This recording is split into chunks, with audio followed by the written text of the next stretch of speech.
Welcome to 360 Tamil. இன்னைக்கு இந்த வீடியோல நம்ம எந்த படத்தோட எக்ஸ்பிளனேஷன் பத்தி பார்க்க போறோம்னா, தெலுங்கு சினிமால இந்த வருஷம் வெளியான காட் ரிவெஞ்ச் ஃபார் லவ் அப்படின்ற படத்தை பத்தி தான் பார்க்க போறோம். இது ஹாரர் கலந்த சஸ்பென்ஸ் த்ரில்லர் படம்னு சொல்லலாம். ஸ்டார்டிங்ல இருந்து எண்டிங் வரைக்கும் சூப்பரா கொண்டு போயிருப்பாங்க. இந்த படத்தோட கதை மெல்பர்ன்ல தான் நடக்குது. நம்ம ஹீரோ ஒரு செக்யூரிட்டியா வேலை பார்ப்பாரு. இவர் செக்யூரிட்டியா பாதுகாக்கிறதுக்கு போற இடத்துல ஒரு பேயை பாக்குறாரு. அந்த பேய் இவரோட கேர்ள் ஃபிரெண்ட் உடம்புக்குள்ள வந்துருது. அந்த பேய் எதுக்காக கேர்ள் ஃபிரெண்ட் உடம்புக்குள்ள வந்தது, அந்த பேய் என்னதான் செய்ய நினைக்குது அப்படின்ற மாதிரி நிறைய கேள்வி இருக்கு பாத்தீங்களா. அந்த கேள்விக்கெல்லாம் பதில் சொல்ற படம் தான் இந்த படம். கண்டிப்பா இந்த படத்தோட கதை உங்க எல்லாருக்குமே பிடிக்கும் நம்புறேன். நீங்க எதிர்பார்க்காத திருப்பங்களும் இந்த கதையில வச்சிருப்பாங்க. எக்ஸ்பிளனேஷனுக்குள்ள போறதுக்கு முன்னாடி வீடியோக்கு ஒரு லைக் போடுங்க. அது மூலியமா இந்த வீடியோ இன்னும் நிறைய பேர்கிட்ட கொண்டு போய் சேர்க்கப்படும். மேற்கொண்டு டைம் வேஸ்ட் பண்ணாம நம்ம நேரடியா எக்ஸ்பிளனேஷனுக்குள்ள போயிடலாம். படத்தோட ஸ்டார்டிங் சீனே ஒரு பெரிய பில்டிங்ல இருந்து ஒரு பொண்ணு குதிக்கிற மாதிரி காட்டுறாங்க. அந்த பொண்ணு யாரு என்னன்னு தெரியல. இப்ப ஸ்டார்டிங்ல இருந்து நடந்த விஷயத்தை நமக்கு காட்டுறாங்க. நம்ம ஹீரோவோட பேரு சுஷாந்த் அப்படின்றது. இவரை பொறுத்த வரைக்கும் செக்யூரிட்டியா வேலை பார்க்கறாரு. இந்த செக்யூரிட்டியை பொறுத்த வரைக்கும் போலீஸ் கூட டை அப் பண்ணி தான் வேலை பார்ப்பாங்க. அதாவது பிரைவேட் ப்ராப்பர்ட்டி எல்லாம் வச்சிருக்கவங்க போலீஸ பாதுகாப்புக்கு போட முடியாதுல்ல, இந்த மாதிரி செக்யூரிட்டிஸ பாதுகாப்புக்கு போடுவாங்க. போலீஸ் கூட டை அப் பண்ணி தான் இந்த செக்யூரிட்டிஸ் எல்லாம் வேலை பார்த்துட்டு இருக்காங்க. போலீஸ் எங்கேயாவது நடமாட்டம் தெரிஞ்சா இவங்க கிட்ட சொல்லுவாங்க. இவங்க அந்த இடத்துக்கு போய் செக்லாம் பண்ணோம். அந்த மாதிரி ஒரு செக்யூரிட்டி தான் நம்ம ஹீரோன்றத காமிச்சிடுறாங்க. இங்க தான் படத்தோட டைட்டில போடுறாங்க. இப்ப க்ளோஸ் ஆன ஒரு கம்பெனியை காட்டுறாங்க. அந்த கம்பெனில நடமாட்டம் தெரியுது, செக் பண்ணுன்ற மாதிரி தான் ஹீரோ கிட்ட சொல்லியிருப்பாங்க. ஹீரோவும் செக் பண்றதுக்காக வராது. ஒவ்வொரு இடத்துலயும் ஆள் இல்லன்ற மாதிரி மேல் இடத்துல ரிப்போர்ட் பண்ணிக்கிட்டே வந்துட்டு இருக்காரு. இங்க இல்ல கிளியர், இங்க இல்ல கிளியர் அப்படின்ற மாதிரி சொல்லிக்கிட்டே வந்துட்டு இருக்காரு. ஆனா இவருக்கு பின்னாடி ஒரு உருவம் தெரியறத நமக்கு காட்டுறாங்க. அதாவது ஹீரோ அந்த உருவத்தை கவனிச்சிருக்க மாட்டாரு. ஆனா பார்த்துட்டு இருக்க நமக்கு மட்டும் பின்னாடி ஒரு உருவம் நின்னு இவரை பாக்குதுன்ற மாதிரி காட்டுறாங்க. ஆனா இவர் பார்க்கும்போது அந்த உருவம் மறைஞ்சு போயிருது. இப்போ ஒரு இடத்துல சவுண்ட் கேக்குது. என்ன ஏதுன்னு செக் பண்றதுக்காக டார்ச் லைட் எடுத்துட்டு அந்த இடத்துக்கு வந்துட்டு இருக்காரு. அப்ப அந்த வெளிச்சம் பட்ட மாதிரி ஒருத்தன் இந்த இடத்துக்கு வந்துட்டு இருக்கான். யார் நீ அப்படின்ற மாதிரிலாம் கேட்டுட்டு இருக்கான். இது பிரைவேட் ப்ராப்பர்ட்டி, இங்க இருந்து வெளியே போங்கன்ற மாதிரி ஹீரோ சொல்றாரு. நீ என்ன போலீஸா, சாதாரண செக்யூரிட்டி தானே, இங்க இருந்து கிளம்புடா அப்படின்ற மாதிரி அடிக்கிற மாதிரிலாம் வந்துட்டு இருக்கான். இதனால ஹீரோ நான் கிளம்பிடுறேன்ற மாதிரிலாம் சொல்றாரு. போலீஸ்க்கு இன்ஃபார்ம் பண்ணிடலாம் அப்படின்ற மாதிரிலாம் யோசிக்கிறாரு. ஆனா அப்பதான் ஒரு விஷயத்தை நோட் பண்றாரு. அந்த இடத்துல 2-3 ஆட்கள் இருக்காங்க. ஒரு பொண்ணு கிட்ட தப்பா நடந்துக்கிறதுக்காக தான் லாக் பண்ணி வச்சிருக்காங்க.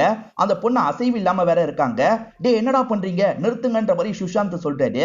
ஒழுங்கா கிளம்புன்ற மாதிரிலாம் அவனுங்க மிரட்டிட்டு இருக்காங்க. ஆனா இவர் போக மாட்டேன்ற மாதிரி சேர்ல உட்காந்துடுறாரு. அவனுங்களுமே அடிக்கிறதுக்காக வராங்க. சுஷாந்த் தடுத்து அவனுங்க கூட சண்டை போடுறாரு. மொத்தமா 3 பேர் இருக்காங்கல்ல, எல்லாரும் கூடயும் மாத்தி மாத்தி பயங்கரமா சண்டை போடுறாரு. அவனுங்க 3 பேர் சேர்ந்து கூட சுஷாந்தை சமாளிக்க முடியல. வேலையாவது, நம்ம ஓடிடலான்ற மாதிரி அவனுங்க 3 பேருமே இங்க இருந்து தப்பிச்சு ஓடிடுறாங்க. அந்த பொண்ணு என்ன நிலைமையில இருக்காங்கன்னு செக் பண்றதுக்காக இவரும் பக்கத்துல போய் பாக்குறாரு. எழுப்புறாரு. அந்த பொண்ணு அசைவே இல்லாம இருக்காங்க. இவருமே ஆம்புலன்ஸ்க்கும் போலீஸ்க்கும் தகவலை பாஸ் பண்ணிடுறாரு. இவருக்கு ஃபர்ஸ்ட் எய்ட்லாம் எப்படி பண்ணணும்னு சொல்லி தந்திருப்பாங்க. இப்ப நெஞ்சில கையை வச்சு இவருமே பிரஸ்லாம் பண்ணிட்டு இருக்காரு. ஒரு ஸ்டேஜ்ல அந்த பொண்ணுமே முழிச்சிடுறாங்க. அந்த பொண்ணு ஓகேவா இருக்காங்கன்னு தெரிஞ்சதுக்கு அப்புறம் தான் இவர் நிம்மதி ஆகுறாரு. இப்ப ஆம்புலன்ஸ் போலீஸ்லாம் வந்துடுறாங்க. என்ன நடந்தது அப்படின்ற மாதிரி இவர்கிட்ட ஸ்டேட்மெண்ட்லாம் வாங்கிட்டு இருக்காங்க. இவர் 3 பேரை அடிச்சு துரத்துனதை பத்திலாம் சொல்லிட்டு இருக்காரு. நம்ம ஹீரோ இந்த மாதிரி விஷயத்தை பார்த்தா போலீஸ் கிட்ட சொல்லணும், அவ்வளவுதான் வேலையா இருக்கும். நீ எதுக்காக தேவையில்லாம ரிஸ்க் எல்லாம் எடுத்த, அவனுங்க 3 பேர் ஏதாவது பண்ணியிருந்தா என்ன ஆகுது அப்படின்ற மாதிரி போலீஸ் கேக்குறாரு. ஒரு பொண்ணு அந்த நிலைமையில பார்த்துட்டு எப்படி போக முடியும், அதனால தான் ஹெல்ப் பண்றதுக்காக சண்டை போட்டன்ற மாதிரி இவர் சொல்றாரு. இந்த மாதிரி ஒரு விஷயத்தை ஹேண்டில் பண்ணா தெரப்பி மாதிரி எடுத்துப்பாங்க போல, நீ ஒரு டாக்டரை பார்த்து தெரப்பி மாதிரி எடுத்துக்கோ அப்படின்ற மாதிரி அந்த டாக்டர் டீடைல்லாம் இவர்கிட்ட தராங்க. இவருமே சரின்ற மாதிரி வாங்கிக்கிறாரு. இப்ப அப்படியே கட் பண்ணி இங்க இருக்க ஒரு கம்பெனியை நமக்கு காட்டுறாங்க. இந்த கம்பெனியை ரன் பண்ணிட்டு இருக்கவரோட பேரு தீபன் அப்படின்றது. இன்டர்வியூக்காக நிறைய பேர் வந்திருக்காங்க. அந்த மாதிரி தான் ஒரு பொண்ணு வந்திருக்காங்க. இவங்க பேரு பிரியா அப்படின்றது. இவங்கள பொறுத்த வரைக்கும் நல்லா படிச்சவங்களா இருப்பாங்க. இவங்களோட ப்ரொஃபைல பார்த்தோன்னே இவருக்கு ரொம்ப பிடிச்சிருது. சரி கம்பெனிக்கான ஃபார்ம்ல சைன் போடுங்கன்ற மாதிரி இவரும் சைனை வாங்குறாரு. அவங்க ஒவ்வொரு டீடைலா படிச்சிட்டு இருக்காங்க. எவ்வளவு நேரம் படிக்கிறதுக்கு டைம் எடுத்துப்பீங்க, சீக்கிரமா கையெழுத்து போடுங்கன்ற மாதிரி சொல்றாரு. சரின்ற மாதிரி பிரியாவும் கையெழுத்தெல்லாம் போட்டுட்டு இருக்காங்க. நம்ம ஹீரோ தெலுங்கு பையன் தான். இப்ப இந்த ஊர்ல இருக்காரு. இவருக்கு இந்த ஊர்ல ஒரே ஒரு ஃப்ரெண்டு தான் இருக்காரு. அந்த ஃப்ரெண்டு கிட்ட பேசிட்டு இருக்காரு. ஆக்சுவலா இவர் சிபிஆர் ட்ரீட்மெண்ட் கொடுத்து அந்த பொண்ணை காப்பாத்தலாம் நினைச்சார்ல, அந்த பொண்ணு கண்ணை முடிக்கும் போது பேய் மாதிரி முழிச்சிருப்பாங்க. அதை பத்திலாம் ஃப்ரெண்டு கிட்ட சொல்றாரு. இதை கேட்கிற ஃப்ரெண்டு பயங்கரமா ஷாக் ஆகுறாரு. மச்சான் அது பேய் தான் போலன்ற மாதிரிலாம் சொல்றாரு. நம்ம ஹீரோக்கு சுத்தமா பேய் பிசாஸ்ல நம்பிக்கை இல்ல. டே வாங்கிட்ட போய் சொன்ன பாரு, இதுக்கே பயந்துட்டியா, பேய் பிசாஸ்லாம் கிடையவே கிடையாதுன்ற மாதிரி சிரிச்சிட்டு இருக்காரு. பேய் பிசாசு இல்லன்னு சொல்லாத, நீ பார்க்கலன்னு சொல்லு, என் கிராமத்துல நிறைய பேர் பார்த்திருக்காங்கன்ற மாதிரிலாம் இந்த ஃப்ரெண்டு சொல்றாரு. இப்ப ஹீரோவும் டாபிக்க மாத்திடுறாரு. இவங்க 2 பேருமே ஜாலியா பேசிக்கிட்டே இந்த இடத்தை விட்டு கிளம்ப ஆரம்பிக்கிறாங்க. பிரியான்னு ஒரு பொண்ணு புதுசா ஒரு கம்பெனில சேர்ந்த மாதிரி காமிச்சாங்கல்ல, அவங்க நடந்து போகும்போது குறுகுறுன்னு ஒரு மொட்டை அடிச்ச நபர் பார்த்துட்டு இருக்காரு. இந்த நபர் பேரு பிரேம் அப்படின்றது. இந்த நபரை ஞாபகம் வச்சுக்கோங்க. இப்ப ஹீரோ இருக்கார்ல, டாக்டரை பார்த்து தெரப்பி எடுக்கிறதுக்காக வந்திருக்காரு. சாம் தானே டாக்டர் பேரு, எப்ப நான் பார்க்க முடியும்னு கேக்குறாரு. வெயிட் பண்ணுங்கன்ற மாதிரி அங்க இருக்க பொண்ணை வெயிட் பண்ண வைக்கிறாங்க. ரொம்ப நேரம் வெயிட் பண்ண வைக்கிறாங்க. ஒரு ஸ்டேஜ்ல இவர் டென்ஷன் ஆயிடுறாரு. இப்பயே அவரை கூப்பிடுங்க, நான் பார்க்கணும், அப்படி இல்லைன்னா கிளம்பிடுவான்ற மாதிரிலாம் இவர் பேசிட்டு இருக்காரு. அவரு கிடையாது, அவங்க சாம்ன்றது பொண்ணோட பேரு அப்படின்ற மாதிரி இங்க இருக்க பொண்ணு சொல்றாங்க. பொண்ணான்ற மாதிரி இவர் யோசிச்சுட்டு இருக்காரு. அப்பதான் அந்த சாமே வெளியே வந்துடுறாங்க. சாரி, கொஞ்சம் லேட் ஆயிடுச்சு, உங்களை பத்தி சொன்னாங்க, உள்ள வாங்கன்ற மாதிரி கூப்பிடுறாங்க. அவங்கள பார்த்தோன்னே இவருக்கு பிடிச்சிருது. அவங்களுமே தெலுங்கு பொண்ணு அப்படின்றது இவருக்கு தெரிய வருது. இவருமே உள்ள வந்து அவங்க கிட்ட பேச ஆரம்பிக்கிறாரு. அந்த நைட் ஒரு ஸ்ட்ரகிள் நடந்திருக்குல்ல, அதனால இவரோட மென்டல் கண்டிஷன் ஓகேவா இருக்கான்றதுக்காக தான் இந்த டாக்டரை பார்க்கறதுக்காக வந்திருக்காரு. இப்போ நீங்க ஓகே தானேன்னு கேக்குறாங்க. நான் ஓகே தான் அப்படின்ற மாதிரி சொல்லிட்டாரு. அந்த நிலைமையில எதுக்கு அந்த பொண்ணை காப்பாத்தணும்னு நினைச்சீங்க? உங்க உயிருக்கு ஆபத்து வந்திருந்தா என்ன பண்ணிருப்பீங்க அப்படின்ற மாதிரிலாம் கேக்குறாங்க. இல்லங்க, அந்த நேரத்துல அதுதான் சரின்னு பட்டது, அதனால தான் பண்ணேன்னு சொல்லிட்டாரு. நல்ல விஷயம் பண்ணிருக்கீங்க, இந்த காலத்துல யாரும் இப்படி இருக்கிறது இல்ல அப்படின்ற மாதிரிலாம் இவங்க சொல்லிட்டு இருக்காங்க. இப்ப இவர் இருக்கார்ல, நீங்க எந்த ஊரை சேர்ந்தவங்க அப்படின்ற மாதிரிலாம் பேச்ச போடுறாரு. இவங்க பேரண்ட்ஸ் ஹைதராபாத்தை சேர்ந்தவங்களா இருப்பாங்க. இவங்க ஸ்டார்டிங்ல இருந்தே இங்கதான் இருக்கிறதா சொல்றாங்க. அப்படியான்ற மாதிரி கேட்டுக்கிறாரு. நம்ம காஃபி குடிக்க வெளியே போலாமா அப்படின்ற மாதிரிலாம் கேட்கிறாரு. இவங்களுமே சரின்ற மாதிரிலாம் ஏத்துக்கிறாங்க. ஈவினிங் இந்த டைம் நான் வெயிட் பண்றேன், வந்துருங்கன்ற மாதிரி இவருமே இங்க இருந்து கிளம்புறாரு. ஆக்சுவலா இவர் வீட்டுக்கே போயிருக்க மாட்டாரு, வாசல்ல இவங்களுக்காக வெயிட் பண்ணிட்டு இருக்காரு. இவங்க வேலையெல்லாம் முடிச்சுட்டு கதவை திறந்து வெளியே வராங்க. நீங்க வீட்டுக்கு போகவே இல்லையான்னு கேக்குறாங்க. ஆமான்ற மாதிரி சொல்றாரு. இப்படி இவங்க ரெண்டு பேருமே பேசி பழக ஆரம்பிக்கிறாங்கல்ல. இவங்க பழகுறதெல்லாம் மாண்டேஜ் சாங் மாதிரி நமக்கு காமிச்சிட்டு இருக்காங்க. போக போக இவங்க ரெண்டு பேருமே ரொம்ப க்ளோஸ் ஆக ஆரம்பிக்கிறாங்க. இப்ப இவருமே இன்டர்வியூ மாதிரி நிறைய கேள்விலாம் இவங்க கிட்ட கேட்கிறாரு. என்ன கலர் பிடிக்கும், என்ன சாப்பாடு பிடிக்கும்ன்ற மாதிரிலாம் கேட்டுட்டு இருக்காரு. அதே சமயம் உனக்கு இந்த உலகத்திலேயே பிடிச்சது யாருன்ற மாதிரி கேட்கிறாரு. இவங்க லைட்டா இந்த இடத்துல சோகமாயிடுறாங்க. என் அப்பாவை தான் எனக்கு ரொம்ப பிடிக்கும், என் அப்பாக்கும் எனக்கும் சின்னதா ஒரு சண்டை வந்துருச்சு, அப்பத்துல இருந்து என்கிட்ட பேசுறதே இல்லைன்ற மாதிரி கொஞ்சம் சோகமாயிடுறாங்க. ஆமா, எதுக்காக இந்த கேள்வி எல்லாம் கேட்டுட்டு இருக்கேன்னு கேக்குறாங்க. இன்டர்வியூ தான் வைக்கிறேன்னு சொல்றாரு. எதுக்கான இன்டர்வியூன்னு கேக்குறாங்க. என் கேர்ள் ஃபிரெண்டா இருக்கிறதுக்கான இன்டர்வியூ அப்படின்ற மாதிரி சொல்றாரு. இவங்களுமே அடிக்கிற மாதிரிலாம் விளையாட்டா துரத்திட்டு இருக்காங்க. இப்படிதான் இவங்க ரெண்டு பேருமே லவ் பண்ண ஆரம்பிச்சிருப்பாங்க. இப்ப வீட்டுக்கு வந்தோன சாம் இவருக்கு பயங்கரமா மெசேஜ் எல்லாம் பண்றாங்க. பிரியான்னு ஒரு பொண்ணு வேலையில ஜாயின் பண்ணதா சொன்னா பாத்தீங்களா, அவங்க கூட மாலினின்ற ஒரு பொண்ணை வேலை பார்த்துட்டு இருக்காங்க. இவங்க வேலை பார்த்துட்டு இருக்கிறது அப்பப்ப பாஸ் வந்து எட்டி பார்த்துட்டு இருக்காரு. இந்த பாஸோட பேரு தீபன் அப்படின்ற மாதிரி ஏற்கனவே சொல்லியிருப்பேன். இப்ப இந்த மாலினி வெளியே போலான்னு நினைக்கும் போது கதவு இடவிடமா லாக் ஆயிருது. இந்த ரூம்ல கதவு லாக்கா இருக்கும் போது ரொம்ப நேரம் இருக்க முடியாது, ஏன்னா ஆக்சிஜன் சப்ளை சுத்தமா இருக்காது. இவங்க மூச்சு விடுறதுக்கு திணறிட்டு இருக்காங்க. அந்த சமயம் பிரியா இருக்காங்கல்ல, கதவை திறந்துடுறாங்க. இப்ப அலாரம் போனதுனால ஏதாவது பிரச்சனையா அப்படின்ற மாதிரி மேல் இடத்துல இருந்து கால் வருது. அதெல்லாம் ஒண்ணும் இல்ல, சின்ன பிரச்சனை தான், சால்வ் பண்ணிட்டோம் அப்படின்ற மாதிரி இவங்க சொல்றாங்க. பிரியாவை பொறுத்த வரைக்கும் ஏதோ ஒரு நபர் மெசேஜ் மூலியமா சாட் பண்ணிக்கிட்டே இருக்காரு. நிறைய கவிதை எல்லாம் சொல்லிட்டு இருக்காரு. அந்த கவிதையை பார்த்து இவங்க ஸ்மைல் பண்ணிட்டு இருக்காங்க. இதை கவனிக்கிற மாலினி இருக்காங்கல்ல, அவன் யாரு என்னன்னு கண்டுபிடிச்சியான்ற மாதிரி கேட்கறாங்க. யாரு என்னன்னு இன்னும் எனக்கு தெரியலன்ற மாதிரி பிரியாவும் பதில் சொல்றாங்க. இவங்க போடுற ட்ரெஸ்ல இருந்து எல்லாத்த பத்தியும் அந்த நபருக்கு தெரியுது. அதை வச்சுதான் கவிதை எல்லாம் சொல்லிட்டு இருக்காரு. யாரு என்னன்னு இவங்களுக்கு தெரிய மாட்டேங்குது. இவங்க வேலையெல்லாம் இவங்களுமே பார்த்துட்டு இருக்காங்க. அப்பதான் கீழ இருந்து ஏதோ சவுண்ட் கேட்கிற மாதிரி இருக்கு. என்ன கீழ் பகுதியில இருந்து சவுண்ட் கேக்குது அப்படின்ற மாதிரி இவங்களுமே தரையில காதை வச்சுலாம் கேட்கறாங்க. அதாவது இதுக்கு கீழ் ஃப்ளோர்ல ஏதோ நடக்குது அப்படின்றது இவங்களுக்கு தெரியுது. என்னன்றது சுத்தமா புரியல. சரி, செக் பண்ணி பார்ப்போன்ற மாதிரி கீழே இறங்கி போறாங்க. ஒரு இடத்துல மட்டும் போக கூடாது அப்படின்ற மாதிரி க்ளோஸ் பண்ணி வச்சிருக்காங்க. இந்த இடத்துல தான் சவுண்ட் கேக்குது, இங்க போக கூடாதான்ற மாதிரி யோசிக்கிறாங்க. இவங்களும் திரும்பி மேல வந்துட்டு இருக்காங்கல்ல, அப்பதான் செக்யூரிட்டியான நம்ம ஹீரோவை பாக்குறாங்க. ஹீரோ எல்லா இடத்தையும் பார்த்து பாருல, அந்த மாதிரி தான் இந்த இடத்தை பாக்குறதுக்காக வந்திருக்காரு. இவங்களை பாக்குறதுனால லைட்டா ஸ்மைல் பண்றாரு. அவங்களுமே பதிலுக்கு ஸ்மைல் பண்ணிட்டு அங்க இருந்து போறாங்க. பிரேக் டைம் மாலினியும் பிரியாவும் சாப்பிடுறதுக்காக கொஞ்சம் தள்ளி வந்திருக்காங்க. ஆக்சுவலா சவுண்ட் கேட்டது பாத்தீங்களா, அதை பத்திலாம் மாலினி கிட்ட பிரியா சொல்லிட்டு இருக்காங்க. இவங்க ரெண்டு பேர் பேசிக்கிறத லாங்ல இருந்து ஒரு நபர் கவனிச்சிட்டு இருக்காரு. கவனிச்சிட்டு இருக்க நபர் யாரு என்னன்னு தெரியல. அவருமே இந்த கம்பெனில வேலை பார்க்கிறவர் தான் போல. படத்தோட ஸ்டார்டிங்கே ஒரு பகுதியில நடமாட்டம் தெரியுது, செக் பண்ணுன்ற மாதிரி சொன்னாங்க பாத்தீங்களா. இப்பயும் அதே பகுதியில நடமாட்டம் தெரியுது, செக் பண்ணுன்னு ஹீரோ கிட்ட சொல்லிருப்பாங்க. ஹீரோவும் செக் பண்றதுக்காக போறாரு. ஒவ்வொரு இடமா பார்த்து கிளியர்னு சொல்லிட்டு இருக்காரு. போன வாட்டி கூட உருவத்தை நமக்கு கிளியரா காமிச்சிருக்க மாட்டாங்க. இந்த வாட்டி ஹீரோக்கு பின்னாடி ஒரு உருவத்தை தெளிவா காட்டுறாங்க.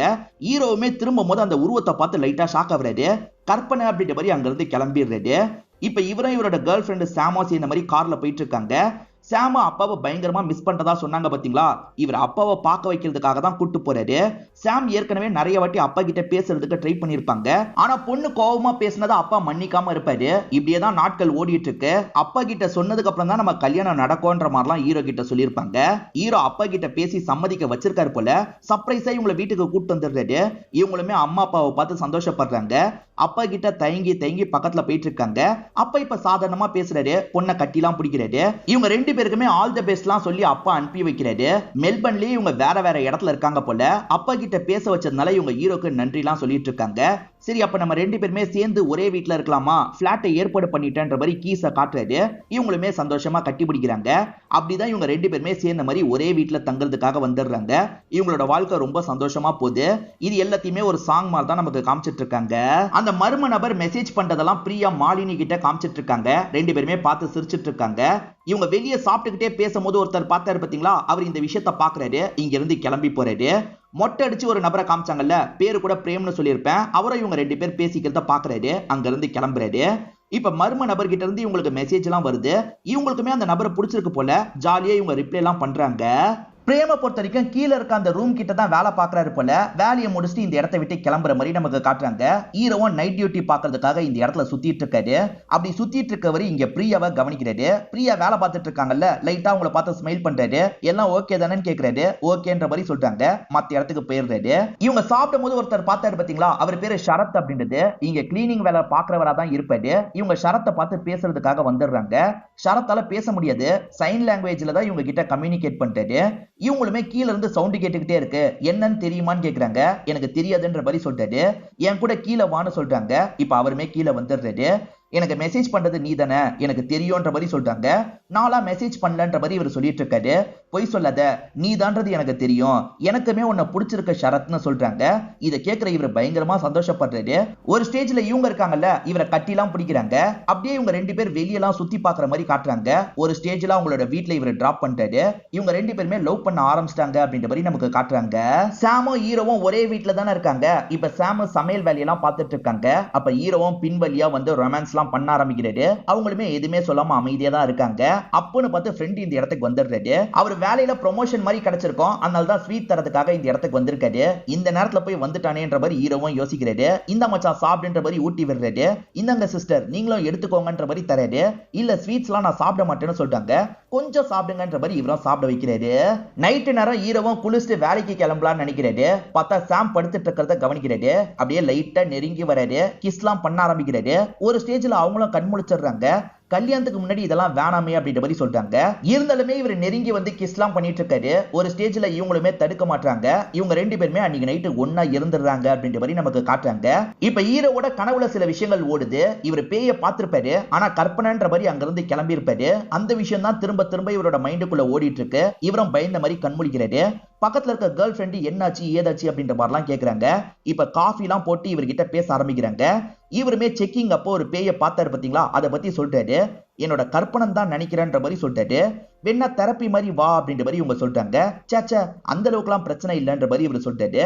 சரி, உன்னோட பேரண்ட்ஸை எப்பதான் எனக்கு அறிமுகப்படுத்தி வைக்க போறேன்ற மாதிரி இவங்க கேக்குறாங்க. நான் சொல்லவே இல்லைல்ல, எனக்கு பேரண்ட்ஸ் இல்ல, நான் அனாதை அப்படின்ற மாதிரி சொல்றாரு. ஆக்சுவலா இவரோட அப்பா இவர் சின்ன பையனா இருக்கும் போதே இறந்து போயிருப்பாரு. அம்மா தான் வளர்த்திருப்பாங்க. அம்மா இவர் கூட நடந்து வந்துட்டு இருக்கும் போது ஆக்சிடென்ட் ஆயிருக்கும். எல்லார்கிட்டயும் இவர் ஹெல்ப் எல்லாம் கேட்டிருப்பாரு. ஆனா சுத்தி இருக்க ஒருத்தர் கூட ஹெல்ப் பண்ணிருக்க மாட்டாங்க. 1 மணி நேரம் அம்மா துடிச்சு இவர் கண் முன்னாடியே இறந்து போயிருப்பாங்க. அப்பத்துல இருந்து தான் எல்லாருக்குமே முடிஞ்ச அளவுக்கு ஹெல்ப் பண்ணணும்னு நினைச்சன்ற மாதிரிலாம் இவர் ஃபீலிங்கா பேசிட்டு இருக்காரு. இவர் அழுவுறாருல, அதனால இவங்களுமே சமாதானம் எல்லாம் சொல்லிட்டு இருக்காங்க. இவர் ஒரு இடத்துல பேய பார்த்து பயந்து அதுதானே கற்பனையில வந்துட்டு இருக்கு, என்ன அந்த இடத்துக்கு கூட்டு போ, அந்த இடத்துல என்னதான் பிரச்சனைன்றத நானும் வந்து பாக்குறேன்ற மாதிரிலாம் சொல்றாங்க. நீ எல்லாம் வர தேவையில்லைன்ற மாதிரி இவர் சொல்றாரு. ப்ளீஸ் ப்ளீஸ், எனக்கு நைட்டு போர் அடிக்குது, என்ன சும்மாவாது கூட்டு போ அப்படின்ற மாதிரி இவங்களுமே கேக்குறாங்க. இவரை ஏத்துக்கிறாரு. இப்ப நைட்டு செக்கிங்காக ஒவ்வொரு இடமா வந்துட்டு இருக்காங்க. இவர் ஏற்கனவே பேய பார்த்தார்ல, அந்த இடத்துக்கு கேர்ள் ஃப்ரெண்டை கூட்டு வந்துடுறாரு. போலீஸ் சொன்னாதானே இவர் இந்த இடத்துக்கு வரணும், போலீஸ் சொல்லாமே இந்த இடத்துக்கு வந்திருக்காரு, நீ எதுக்காக அந்த இடத்துக்கு போயிட்டு இருக்கன்ற மாதிரி போலீஸும் கேக்குறாங்க. இவர் கேர்ள் ஃப்ரெண்டு கூட நடந்து போயிட்டு இருக்கும் போதுதான் போலீஸ் வாக்கி டக்கில பேச ஆரம்பிக்கிறாரு. இவருமே இந்த போலீஸ் கிட்ட மும்மரமா பேசிட்டு இருக்காருல, அந்த கேப்ல சாம் மட்டும் தனியா போயிட்டு இருக்காங்க. ஒரு கதவை திறந்து ரூம்குள்ள வந்துடுறாங்க. அங்க ஒரு செயின் இருக்கு. அந்த செயின் எடுத்து இவங்களோட கழுத்துல போட்டுக்கலாம் அப்படின்ற மாதிரி போட்டுலாம் பார்த்துட்டு இருக்காங்க. இப்ப திடீர்னு பார்த்தா இங்க இருக்க கதவு இருக்குல்ல, க்ளோஸ் ஆயிருது. இந்த இடத்துல இவங்களால மூச்சே விட முடியல. ஏற்கனவே பிரியாவோட ஃப்ரெண்டு மாட்டினாங்கல்ல, மாட்டினாங்கல்ல அதே மாதிரி தான் இவங்க மாட்டிருக்காங்க போல. போலீஸ் கிட்ட பேசிட்டு இருக்கும் போதுதான் ஹீரோ இந்த விஷயத்தை நோட் பண்றாரு. அவங்கள காப்பாத்தணும் அப்படின்ற மாதிரி கதவை உடைக்கிறதுக்கு ட்ரை பண்றாரு. ஒரு ஸ்டேஜ்ல கண்ணாடியை உடைச்சு அந்த கதவை திறந்துடுறாரு. கேர்ள் ஃபிரெண்ட் மயக்கமாயிடுறாங்கல்ல, இவருமே தூக்கிட்டு வேகமா இங்க இருந்து ஓடுறாரு. இப்ப ஹாஸ்பிட்டலுக்கு கொண்டு வந்து சேர்த்துறாரு. நல்ல வேலையா இவரோட கேர்ள் ஃபிரெண்டுக்கு எந்த ஒரு ஆபத்தும் வரல. இப்ப போலீஸுமே நீ எதுக்காக அந்த இடத்துக்கு போனேன்னு கேக்குறாரு. ஹீரோவும் அந்த இடத்துல பேய பார்த்தார்ல அதை பத்தி எல்லாம் சொல்லிட்டு இருக்காரு. நீ மட்டும் இல்ல, நிறைய பேர் அந்த இடத்துல பேய பார்த்ததா சொல்லியிருக்காங்க. 2 வருஷத்துக்கு முன்னாடி அந்த பில்டிங் டாப்ல இருந்து ஒரு பொண்ணு தற்கொலை பண்ணி இறந்து போயிட்டா. அவளோட பேய் நடமாடுறதா ஒரு நம்பிக்கை இருக்குன்ற மாதிரிலாம் சொல்லிட்டு இருக்காரு. அந்த பொண்ணு யாருன்ற மாதிரி ஹீரோ கேக்குறாரு. அந்த பொண்ணு பேரு பிரியா அப்படின்ற மாதிரி இவர் போட்டோவை காட்டுறாரு. இந்த பிரியாவை எனக்கு தெரியுமேன்ற மாதிரி ஹீரோ சொல்றாரு. ஹீரோ பேய தான் பார்த்திருக்காருன்னு நம்ம நினைப்போம், ஆனா பேயெல்லாம் பார்த்திருக்க மாட்டாரு. ஆக்சுவலா ஹீரோ பார்த்த மாதிரி காமிச்சதெல்லாம் 2 வருஷத்துக்கு முன்னாடி நடந்த விஷயமா இருக்கும். 2 வருஷத்துக்கு முன்னாடி ரவுண்ட்ஸுக்காக வரும்போது தான் அவங்கள பாப்பாரு. லைட்டா ஸ்மைல் எல்லாம் பண்ணுவாரு. சோ பிரசன்ட்டையும் பாஸ்டையும் நமக்கு லிங்க் பண்ண மாதிரி தான் காமிச்சிருப்பாங்க.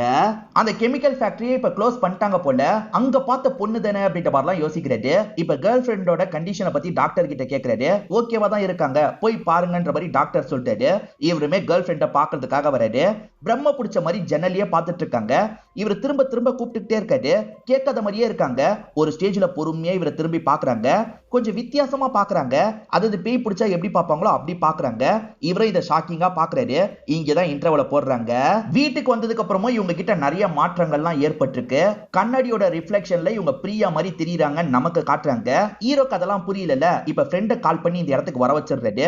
மச்சான் அவ ஓகேவான்னு உள்ள போய் செக் பண்ணுன்னு சொல்றாரு. எதுக்கு நம்மள செக் பண்ண சொல்றான்ற மாதிரி ஃப்ரெண்டுமே உள்ள வந்துடுறாரு. சாம் எங்க இருக்கன்ற மாதிரிலாம் கூப்பிட்டுட்டே வந்துட்டு இருக்காரு. அப்ப பெட்ரூம்ல அவங்க உட்காந்துட்டு இருக்கிறது தெரியுது. சாம் உன்னை பத்தி அவன் ஒரி பண்ணிட்டு இருக்கான், நீ ஓகே தானேன்ற மாதிரிலாம் கேட்டுட்டு இருக்காரு. இவங்க எதுவுமே பேசாம சட்டுன்னு திரும்புறாங்க. பேய் மாதிரி இருக்காங்க. ஃப்ரெண்ட் அதை பார்த்து செம்மையா பயந்துடுறாரு. மச்சான் உன்னோட ஆள் உடம்புல பேய் பூந்திருக்குன்ற மாதிரி சொல்லிட்டாரு. கண்டிப்பா பேய் தானா அப்படின்ற மாதிரி ஹீரோ கேட்டுட்டு இருக்காரு. இப்ப பால்கனி வழியா சாம் பாக்குறாங்க. இத பாக்குற ஃப்ரெண்ட் இன்னும் பயந்துடுறாரு. கண்டிப்பா பேய் தான்ற மாதிரி சொல்லிட்டாரு. அந்த பிரியாவோட பேய் தான் பூந்திருக்க போலன்ற மாதிரிலாம் ஹீரோ யோசிக்கிறாரு. பிரியா மாலினின்னு ஒருத்தவங்க கூட சேர்ந்து தானே வேலை பார்த்தாங்க. அந்த மாலினி இப்ப எங்க இருக்காங்கன்னு தெரிஞ்சுக்கணும்னு நினைக்கிறாரு. அந்த மாலினியை பத்தி எல்லாம் போலீஸ் கிட்ட இவர் விசாரிக்கிறாரு. அந்த மாலினி இப்ப வேற ஒரு இடத்துல வேலை பார்க்கறத பத்தி தெரிய வருது. கேர்ள் ஃபிரெண்ட் எல்லா சமயமும் பேயா இருக்க மாட்டாங்க, நார்மலாவும் இருக்கதான் செய்வாங்க. இவர் ஈவினிங் பார்க்ல மீட் பண்ணலாம்னு சொல்லியிருப்பாரு. பார்க் டவர் கிட்ட நின்னுட்டு இருக்காங்க. இவன் என்ன மேல போய் நின்னுட்டு இருக்கா அப்படின்ற மாதிரி வந்துட்டு இருக்க ஹீரோவும் ஷாக்க வராரு. மேல போய் பார்க்கலான்ற மாதிரி வேகமா மேல ஓடி வந்துட்டு இருக்காரு. அப்படி வந்து பார்க்கும்போது அவங்க கீழே உட்கார்ந்து இருக்க மாதிரி இருக்கு. இவரும் அதை பார்த்து ஷாக் ஆயிடுறாரு. அங்க பசங்க கேக்லாம் வாங்கி வச்சிருப்பாங்க. இவங்க இருக்காங்கல்ல அந்த கேக்கெல்லாம் மொத்தமா சாப்பிட்டுட்டு இருக்காங்க. இது எங்க கேக்குன்னு பசங்க சொல்றாங்க. இவங்க முறைச்சு அந்த பசங்களை பயம்புத்திட்டு இருக்காங்க. சாம பொறுத்த வரைக்கும் இனிப்பெல்லாம் அதிகம் சாப்பிட மாட்டாங்க. ஆனா இவ்வளவு சாப்பிட்டுட்டு இருக்கிறத இவர் ஆச்சரியமா பாக்குறாரு. இது நம்மளது இல்ல, நம்ம வாங்கிக்கலாம் வான்ற மாதிரி இவங்களை இங்க இருந்து கூட்டு போயிட்டு இருக்காரு. நடக்கிற விஷயத்த பத்தி எல்லாம் ஃப்ரெண்டு கிட்ட சொல்றாரு. அந்த ஃப்ரெண்ட் இருக்காருல ஒரு 3 மந்திரவாதிகளை இந்த இடத்துக்கு கூட்டு வந்திருக்காரு. ஒருத்தர் இல்லனாலும் இன்னொருத்தர் சால்வ் பண்ணிடுவாரு அப்படின்ற மாதிரிலாம் சொல்றாரு. ஒவ்வொருத்தரா தனித்தனியா ஹேண்டில் பண்றதுக்காக போறாங்க. ஆனா 3 பேரையும் அந்த பேய் பயம்புத்திருது. எங்களால முடியாது அப்படின்ற மாதிரி அவங்க 3 பேருமே இங்க இருந்து தெரிச்சு ஓடிடுறாங்க. இப்ப ஹீரோ இருக்கார்ல மாலினியை பார்த்தாதான் ப்ராப்ளம் சால்வ் ஆகும்னு நினைக்கிறாரு. இப்ப மாலினியை பார்க்கறதுக்காக அவங்க வீட்டுக்கு வந்துடுறாரு. பிரியான்னு ஒருத்தவங்க கூட சேர்ந்து வேலை பார்த்தீங்கல்ல, அவங்கள பத்தி விசாரிக்கிறதுக்காக தான் வந்திருக்கேன். அவங்க இறந்து போனதுக்கு என்ன காரணமா இருக்கும்ன்ற மாதிரி கேட்கிறாரு. அதுதான் எனக்கும் புரியல. அவ இறந்து போய் சில மாசத்துலயே அந்த கம்பெனியை க்ளோஸ் பண்ணிட்டாங்கன்ற மாதிரி சொல்றாங்க. அவளை பத்தி நீங்க எதுக்காக கேக்குறீங்கன்ற மாதிரி கேக்குறாங்க. ஏன்னா அவங்களோட ஆன்மா இப்ப என்னோட ஒய்ஃப் உடம்புக்குள்ளதான் இருக்குன்ற மாதிரி சொல்றாரு. பிரியாவை பத்தி தெரிஞ்ச எல்லாத்தையும் சொல்லுங்கன்னு கேக்குறாரு. இவங்களும் சொல்ல ஆரம்பிக்கிறாங்க. பிரியா கிட்ட ஒரு மிஸ்ட்ரி மேன் பேசிட்டு இருந்தான். கடைசியில பார்த்தா கிளீனரா ஒர்க் பண்ண ஷரத் தான் பேசினான்னு தெரிஞ்சது. ஷரத்தும் இவ்வளவு லவ்லாம் பண்ணிட்டு இருந்தாங்க அப்படின்ற மாதிரி இவங்க சொல்லிட்டாங்க. நான் மாலுக்கு போகும்போது அவங்க 2 பேரையும் சேர்த்து வச்சு பார்த்தேன்ற மாதிரிலாம் சொல்றாங்க. ஷரத்தா, அந்த ஷரத்தை பத்தி சில டீட்டெயிலாம் தாங்கன்ற மாதிரி இவர் கேட்கிறாரு. ஷரத் அந்த இடத்துல கிளீனரா தான் வேலை பார்த்தான் அப்படின்ற மாதிரி இவங்களுமே ஷரத் எப்படி இருப்பான்னு சொல்றாங்க. அவனால பேச முடியாதுன்ற மாதிரிலாம் சொல்றாங்க. பொண்ணு ஹாஸ்பிட்டல் எல்லாம் அட்மிட் ஆனாங்கன்றது சாமோட அப்பாக்கு தெரிஞ்சிருக்கும். பொண்ணை பாக்குறதுக்காக அவருமே இந்த இடத்துக்கு டிராவல் பண்ணி வந்துட்டு இருக்காரு. அதை பத்தி ஹீரோக்கு கால் மூலியமா சொல்றாரு. அவர் வந்து பேய பார்த்துட்டா பிரச்சனை அப்படின்ற மாதிரி ஹீரோ ஷாக் ஆகுறாரு. இப்போ உடனே ஃப்ரெண்டுக்கு கால் பண்றாரு. அவர் வீட்டுக்கு தான் வந்துட்டு இருக்காரு. நீ போய் சமாளி, நானும் பின்னாடியே வந்துடுறேன்ற மாதிரி சொல்றாரு. முதல்ல ஃப்ரெண்டு தான் அந்த இடத்துக்கு வராரு. சாமோட அப்பா சாம பாத்துற கூடாது இல்ல, அதனால அவர் சாம பாக்குறதுக்கு முன்னாடி இவர் ஓடி வந்து பேச்சு கொடுக்க ஆரம்பிக்கிறாரு. இவர் பேச்சு கொடுத்துட்டு இருக்கும் போதே ஹீரோ இந்த இடத்துக்கு வந்துடுறாரு. அவர் ரொம்ப டயர்டா இருக்கா, நீங்க இன்னொரு நாள் பாத்துக்கலாமே, இப்ப நீங்க கிளம்புங்க அப்படின்ற மாதிரிலாம் சொல்லிட்டாரு. அப்பாவுக்கு லைட்டா டவுட் வருது. சரின்ற மாதிரி இங்க இருந்து கிளம்பிடுறாரு. அப்பாவை கார்ல ஏத்தி இவங்க அனுப்பி வைக்கிறாங்கல்ல, அதெல்லாம் மேல இருந்து அந்த பேய் பார்த்துட்டு இருக்கு. இப்ப பார்த்துட்டு இருக்க பேய் மயங்கி கீழே விழுந்துருது. இவங்களுமே வேகமா அந்த இடத்துக்கு போய் தூக்கிட்டு போய் பெட்ல எல்லாம் படுக்க வச்சிட்டு இருக்காங்க. என்ன பேய் இப்படி பண்ணிட்டு இருக்குன்ற மாதிரி ஹீரோ யோசிக்கிறாரு. இவங்க படுக்க வச்சதுக்கு அப்புறம் திரும்பி உடம்புல பேய் வந்துருது. அவங்க பேய் பிடிச்ச மாதிரி வெளியெல்லாம் வந்துட்டு இருக்காங்க. உனக்கு என்னதான் வேணும், எதுக்காக இந்த மாதிரி பண்றன்ற மாதிரி இவர் கேக்குறாரு. அப்ப செவத்துல ரிவெஞ்ச் அப்படின்ற மாதிரி எழுதுறாங்க. நான் பழி வாங்குறதுக்காக தான் வந்திருக்கன்றதை உங்களுக்கு புரிய வைக்கிறாங்க. திரும்பி மயக்கம் போட்டு விழுந்துடுறாங்க. இவருமே படுக்கலாம் வைக்கிறாரு. இப்ப டாக்டர் கிட்ட கூட்டு வந்து கண்டிஷனை பத்தி எல்லாம் கேக்குறாரு. இவங்க ஃபுட் ஹாபிட்ஸ்ல இருந்து எல்லா விஷயமும் ஒரே நாள்ல மாறினா எப்படி இருக்குமோ அப்படிதான் இருக்கு. இவங்க டோட்டலா வேற ஒருத்தங்களா மாறின மாதிரி இருக்கு. இதனால தான் இவங்க உடம்புக்கு செட் ஆக மாட்டேங்குது. இன்னும் சில டெஸ்ட் எல்லாம் எடுத்தா எக்ஸாக்டா தெரியும்ன்ற மாதிரி டாக்டர் சொல்லிட்டாரு. அந்த டெஸ்ட் எல்லாம் எடுங்கன்ற மாதிரி சொல்லிட்டாங்க. டாக்டர் இங்கே தான் தங்கணும்ன்ற மாதிரி சொல்லியிருப்பாரு. இங்க மட்டும் என்ன தங்க வச்சிடாது அப்படின்ற மாதிரி சாமோ ரொம்ப ரெக்வஸ்ட் பண்றாங்க. நீ மாத்திரை போட சொன்னா நான் உடனே போடுறேன், ப்ளீஸ் என்ன வீட்டுக்கு கூட்டு போ, அப்படி இல்லைன்னா நான் இங்க ஏதாவது பண்ற மாதிரிலாம் சொல்லிட்டாங்க. அதனால இவருமே கூட்டு போறேன் அப்படின்ற மாதிரி டாக்டர் கிட்ட பர்மிஷன் வாங்கி வீட்டுக்கு கூட்டு வந்துடுறாரு. நடுவுல அவங்க ஓகேவா தான் இருக்காங்களான்னு இவரும் ஃப்ரெண்டும் செக் பண்றதுக்காக வராங்க. அப்படி வரும்போது அவங்க பிரம்ம பிடிச்ச மாதிரி உட்காந்துட்டு இருக்காங்க. இவங்க 2 பேர் வந்திருக்காங்கன்னு தெரிஞ்சா வேகமா கட்டிலுக்கு அடியில போய் ஒளிஞ்சுக்கிறாங்க. இவங்க 2 பேருமே பாக்குறதுக்காக வராங்க. பார்த்தா கட்டிலுக்கு அடியில இல்ல. மேல இருக்காங்களான்னு பார்த்தா மேலயும் இல்ல. திரும்பி கட்டிலுக்கு அடியில பாக்குறாங்க, அங்கேயும் இல்ல. இதெல்லாம் இவங்க பண்ணிட்டு இருக்கும்போது வேற ஒரு ரூம்ல இருந்து அவங்க வராங்க. எனக்கு பசிக்குது, சாப்பாடு வந்து வைங்கன்ற மாதிரிலாம் சொல்லிட்டாங்க. இப்ப இவங்க 3 பேருமே சேர்ந்த மாதிரி சாப்பிட்டுட்டு இருக்காங்க. நார்மலா தான் இருக்காளா அப்படின்ற மாதிரி ஃப்ரெண்டு குழப்பமா பார்த்துட்டு இருக்காரு. அவங்க நார்மலா தான் இருக்காங்க, சாப்பிட்டாச்சு அப்படின்ற மாதிரி படுக்கிறதுக்காக போறாங்க. இப்ப ஹீரோக்கு போன் கால் வருது. நான் பேசிட்டு வந்துடுறேன்ற மாதிரி இங்க இருந்து தள்ளி போறாரு. அப்ப படுக்க போனவங்க திரும்பி இந்த இடத்துக்கு வந்துடுறாங்க. என்ன பிரம்ம பிடிச்ச மாதிரி வரான்ற மாதிரி இவர் யோசிக்கிறாரு. வந்தவங்க எனக்கு பசிக்குது, சாப்பாடு வேணும்னு சொல்லிட்டாங்க. இவருமே மொத்த சாப்பாடையும் எடுத்துட்டு வந்து இவங்களுக்கு பக்கத்துல வச்சிடுறாரு. இப்ப கொஞ்ச நேரம் கழிச்சு தான் இவங்க 2 பேருமே வீட்டுக்கு வராங்க. பார்த்தா மொத்த சாப்பாடையும் அவங்க தனியாலாம் சாப்பிட்டு இருக்காங்கன்றது தெரிய வருது. இவங்க கடைசி சில நாள்ல எல்லா ஆக்டிவிட்டியும் மாத்தி இருக்காங்கன்னு டாக்டர் சொன்னார்ல, ரிப்போர்ட் மூலமாவும் அந்த விஷயம் தான் தெரிய வந்திருக்கு. சாம் எப்பவுமே பண்றது பண்ணாம வேற விஷயங்களை பண்ணிட்டு இருக்காங்க. அதுதான் அவங்க உடம்ப ரொம்ப டேமேஜ் பண்ணுது. இதை எப்படி சால்வ் பண்றதுன்னு எங்களுக்கு ஒண்ணுமே புரிய மாட்டேங்குது அப்படின்ற மாதிரி டாக்டர் சொல்லிட்டாரு. இந்த ப்ராப்ளத்தை சால்வ் பண்ணனும்னா பிரியாவை சாவடிச்சது யாருன்றதை தெரிஞ்சுக்கணும். அது தற்கொலை இல்லன்ற மாதிரிலாம் இவர் யோசிச்சுட்டு இருக்காரு. இப்ப போலீஸை பார்த்து பேசுறாரு. அந்த இடத்துல கிளீனிங் வேலை எல்லாம் ஷரத்னு ஒருத்தன் பார்த்திருக்கான். அவனோட ப்ரொஃபைல் எனக்கு வேணும், அவன் எங்க இருக்கான்னு தெரிஞ்சுக்கணும் அப்படின்ற மாதிரிலாம் கேட்கிறாரு. இப்ப ப்ரொஃபைல கண்டுபிடிச்சிடுறாங்க. அவன் அட்ரஸ்லாம் அதுல கிடைக்குதுல, அட்ரஸ்ல போய் விசாரிக்கலாம்னு நினைக்கிறாங்க.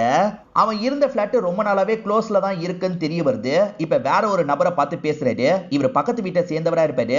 இவர்கிட்ட ஷரத்தை பத்தி கேட்கும்போது ஷரத் ஆக்சிடென்ட்ல இறந்து போயிட்டான்ற மாதிரி கேள்விப்பட்டேன், எனக்கு சரியா தெரியலன்ற மாதிரிலாம் சொல்லிட்டாரு. இது ஆக்சிடென்ட்ல இறந்து போயிட்டானா அப்படின்ற மாதிரி ஹீரோவா இந்த இடத்துல கன்ஃபியூஸ் ஆகுறாரு. அடுத்து என்ன பண்றது அப்படின்ற மாதிரி ஹீரோ யோசிச்சுட்டு இருக்காரு. அப்பதான் மாலினி கிட்ட இருந்து போன் கால் வருது.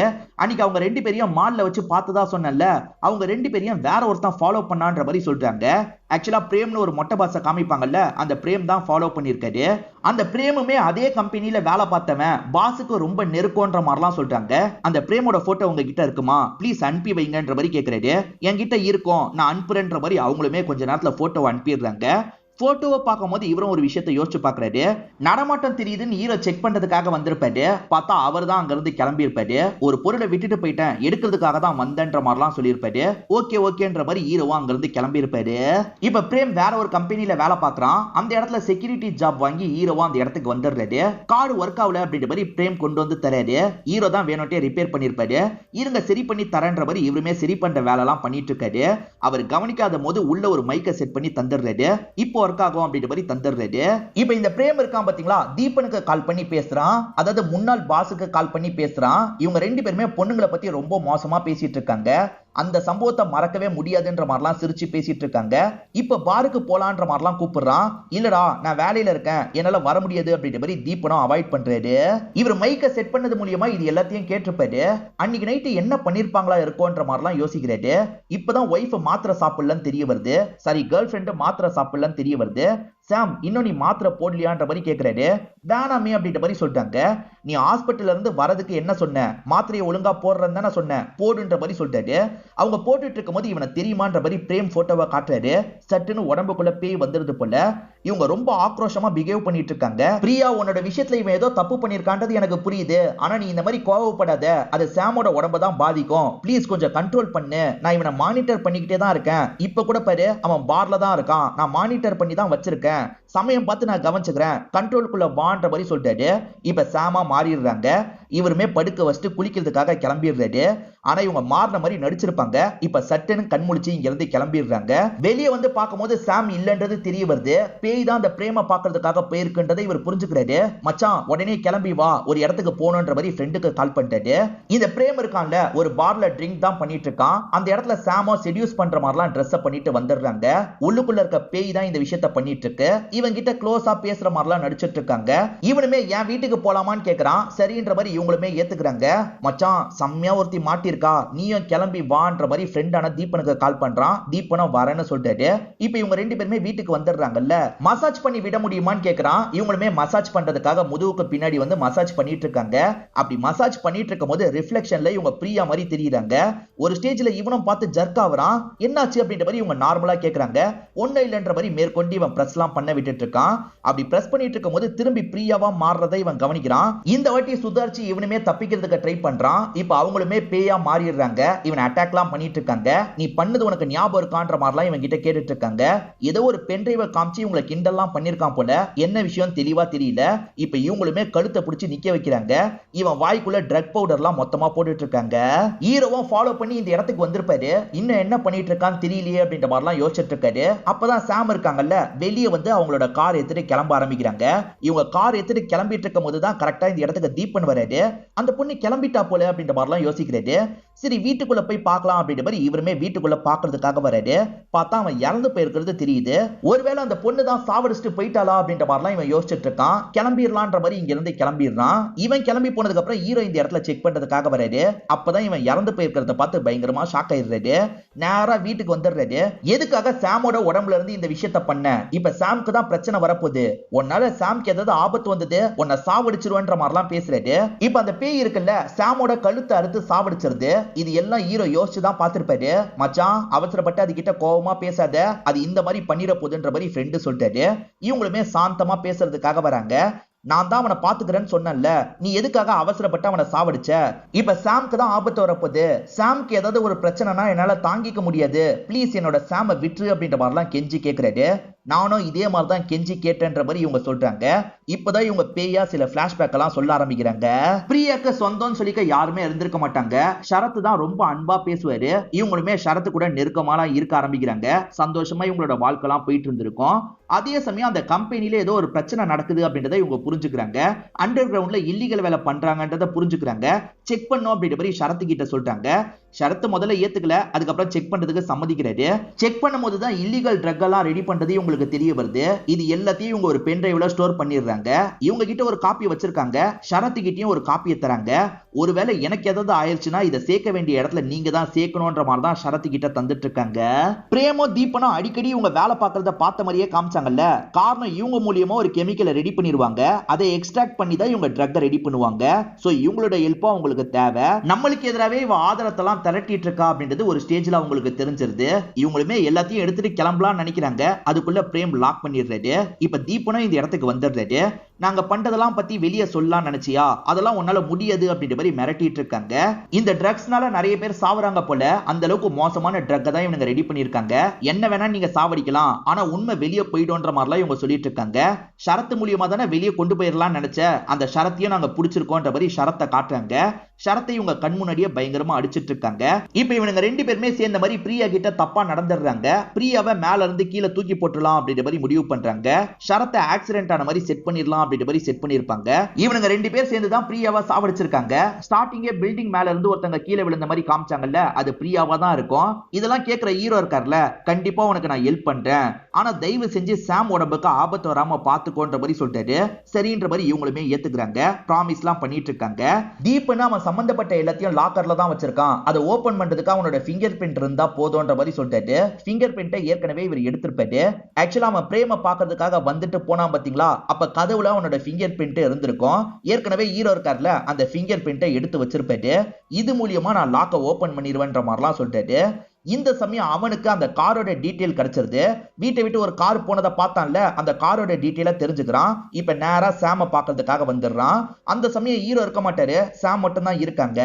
நீ தான் பிரேம வீட்டுக்கு கூட்டு வந்தியா, நீ தான் சாவடிச்சியா அப்படின்ற மாதிரிலாம் இவன் மிரட்டுற மாதிரி கேட்டுட்டு இருக்கான். ஆனா சாம் உடம்புக்குள்ள இப்ப பிரியா தான் இருக்காங்க. பிரியா ரொம்ப நார்மலா உட்காந்துட்டு இருக்காங்க. என்னடி திமிரான்ற மாதிரி இவன் கோவமா பேசுறான். அப்ப ஹீரோ கிட்ட இருந்து வீடியோ கால் வந்துருது. இவரோட இடத்துல இருந்து தான் ஹீரோ பேசுறாரு. இதை பார்த்து இவனுமே ஷாக் ஆகுறான். நீ எப்படா உள்ள போனன்ற மாதிரிலாம் கேட்கிறான். உன்கிட்ட இருக்க எவிடன்ஸ்ல இருந்து எல்லாமே இருக்கு, சாம்க்கு எதுவுமே ஆகக்கூடாதுன்ற மாதிரி சொல்லிட்டாரு. இவன் சாம தூக்குவான் ஹீரோ எதிர்பார்த்திருக்க மாட்டாரு. இப்ப இந்த ஆதாரத்தெல்லாம் தந்துடலான்றதுக்காக இந்த இடத்துக்கு வந்திருக்காரு. சாம விடு தரன்ற மாதிரி சொல்லிட்டாரு. நீ முதல்ல தா, அப்பதான் சாம விடுவன்ற மாதிரி அவன் சொல்றான். அதனால இவருமே அந்த எவிடன்ஸ் எல்லாம் தந்துடுறாரு. எவிடன்ஸ் வாங்கினதுக்கு அப்புறம் இவன் இருக்கான்ல, அவன் கதையை முடிங்கன்ற மாதிரி ஆளுங்க கிட்ட சொல்லிடுறாரு. ஆளுங்களுமே அடிக்கிறதுக்காக வராங்க. ஹீரோவும் தடுத்து சண்டைலாம் போட்டுட்டு இருக்காரு.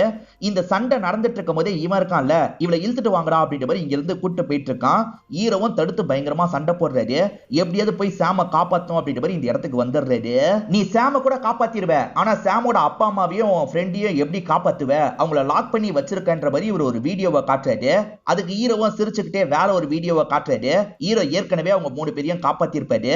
ஃபேக்கான வீடியோ தான் இவருக்கு இன்னும் வந்துட்டு இருக்கு. இத பாக்குற இந்த தீபனுமே டென்ஷன் ஆயிடுறான். யாரா நீங்க, எதுக்காகடா எனக்கு எதிராக இந்த விஷயத்தெல்லாம் பண்ணிட்டு இருக்கீங்கன்ற மாதிரி கோவப்பட்டு இருக்கான். அப்பதான் பக்கத்துல இருக்கவங்க கொஞ்சம் வித்தியாசமான வாய்ஸ்ல பேசுறாங்க. நான் யாருன்னு தெரியலையான்ற மாதிரி கேக்குறாங்க. பிரியா நீயான்ற மாதிரி இவன் ஷாக் ஆயிட்டு இருக்கான். நானே தான் அப்படின்ற மாதிரி கழுத்தை பிடிச்ச மாதிரி தூக்குறாங்க. ஏறவரையும் இவங்க மாடியில தான் நின்னுட்டு இருக்காங்க. இப்ப மாடியில இருந்து இவனை தூக்கி எறியறாங்க. இவங்க விழுந்த மாதிரி அவன் போய் விழுந்துட்டு இருக்க மாதிரி நமக்கு காட்டுறாங்க. இப்ப உடம்புக்குள்ள இருக்க பிரியா இருக்காங்கல்ல, சட்டுன்னு உடம்ப விட்டு வெளியே வந்துடுறாங்க. சாமே மயக்கம் போட்டு கீழே விழுறாங்க. இவரும் பக்கத்துல போய் சாம்க்கு என்னாச்சு ஏதாச்சுன்ற மாதிரி பார்த்துட்டு இருக்காரு. இப்ப ஹீரோ நல்லபடியா சாம காப்பாத்திட்டார்ல. ஆனா இங்கதான் ஒரு விஷயம் நடக்குது. அதாவது ஹீரோவோட கண்ணு பிளாக்கா மாறுது. இங்க என்ன போடுறாங்கன்னா, when we think it's over there is some unsolved mystery அப்படின்ற மாதிரி போடுறாங்க. நம்ம முடிஞ்சிருச்சுன்னு நினைச்சாலும் சில மர்மங்கள் இருக்கதான் செய்துன்ற மாதிரி போடுறாங்க. ஷரத் எக்ஸாக்ட்டா எப்படி இறந்தாரு அப்படின்றத நமக்கு காட்டல. சோ ஷரத் கூட உடம்புல வந்திருக்கலாம்ன்ற மாதிரி ஒரு லீட கொடுத்து நமக்கு படத்தோட கதையை முடிச்சிடுறாங்க. கண்டிப்பா இந்த படம் உங்களுக்கு பிடிச்சிருக்கும் நம்புறேன். இந்த வீடியோ உங்களுக்கு பிடிச்சிருந்ததுன்னா லைக் பண்ணுங்க, கமெண்ட் பண்ணுங்க, மறக்காம 360 தமிழ் சேனலை சப்ஸ்கிரைப் பண்ணுங்க. தொடர்ச்சியா இந்த மாதிரி வீடியோக்கள் வந்துகிட்டே தான் இருக்கும்.